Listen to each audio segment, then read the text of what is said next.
Recording. I'm standing here with Steve Sawyer. You're at the Global Wind Energy Council, and we're right here at COP17, which of course is the global climate meeting. What do you do here?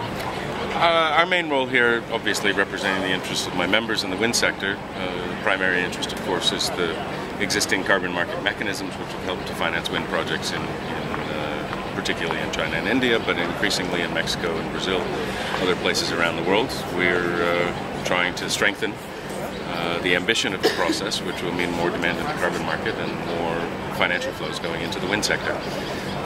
It's a long, slow process, but we have made some progress, and we hope for more. How important are meetings like this?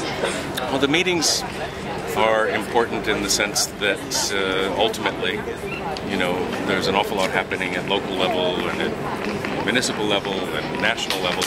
Energy policy is fundamentally driven globally, but driven nationally, but globally speaking, if we're going to have a price on carbon, which applies to an increasing portion of the world, not just Europe and a couple of other places, then this is the place where that's going to happen.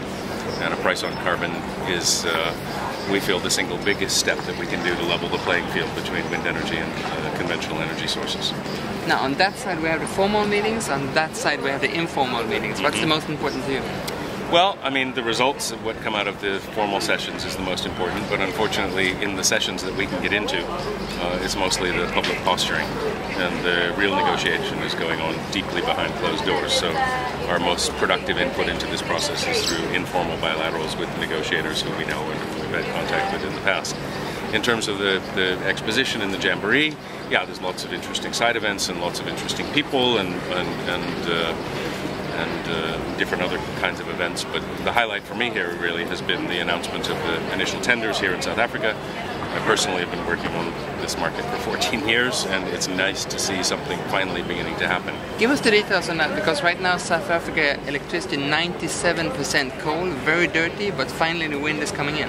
Well, wind and solar and concentrating solar. I mean, in the integrated resource plan, which the government developed, they envisaged the development of up to 19 gigawatts of renewable energy, about 8.5 to 9 gigawatts of that of wind over the course of the next 20 years. And the first winning tenders were announced yesterday. 1,400 megawatts of renewable energy projects, 630 wind. All turbine suppliers well known to us. Sinovel got one project from China.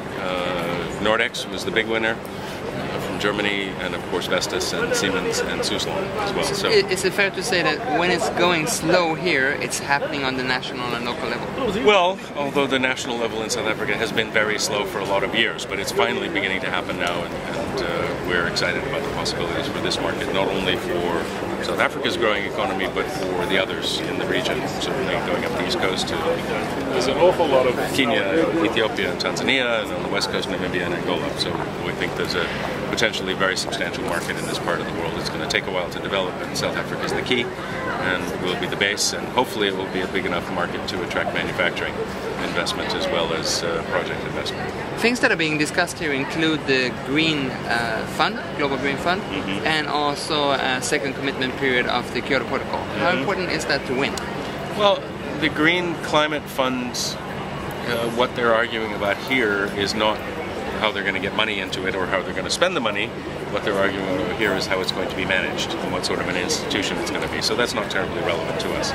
I'm personally a little bit skeptical that this fund is ever going to fill up very far, but times change and things change and you never know, so we're keeping an eye on it. But the modalities of the governance is not really our top priority.